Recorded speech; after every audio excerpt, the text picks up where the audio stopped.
ஜோலார்பேட்டை அருகே பெண் குளிக்கும் போது செல்போனில் படம் பிடித்த கட்டிட தொழிலாளி கைது செய்யப்பட்டார்.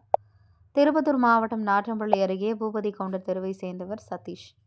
கட்டிட தொழிலாளி இவரது மனைவியின் சகோதரி கணவனை இழந்த நிலையில் தனது மகனுடன் ஜோலார்பேட்டை அருகே உள்ள கிராமத்தில் வசித்து வருகிறார்.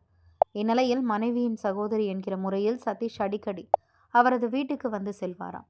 அதேபோல நேற்று காலை வீட்டுக்கு சென்ற சதீஷ் மனைவியின் சகோதரி குளித்துக் கொண்டிருந்த போது அவருக்கு தெரியாமலேயே சதீஷ் தனது செல்போனில் வீடியோ எடுக்க முயன்றதாக கூறப்படுகிறது. இதை அறிந்த அந்த பெண் கூச்சலிடவே சதீஷ் அங்கிருந்து தப்பி ஓடி உள்ளார்.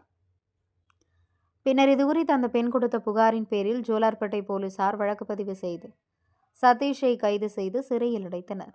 முன்னதாக சதீஷின் செல்போனை பறிமுதல் செய்த போலீசார் அதனை ஆய்வு செய்த போது அதில் பல பெண்களின் குளியலை வீடியோவாக பதிவு செய்து வைத்திருப்பது தெரியவந்ததாக போலீசார் தெரிவித்தனர். திருப்பத்தூர் செய்திகளுக்காக சி. ரமேஷ்.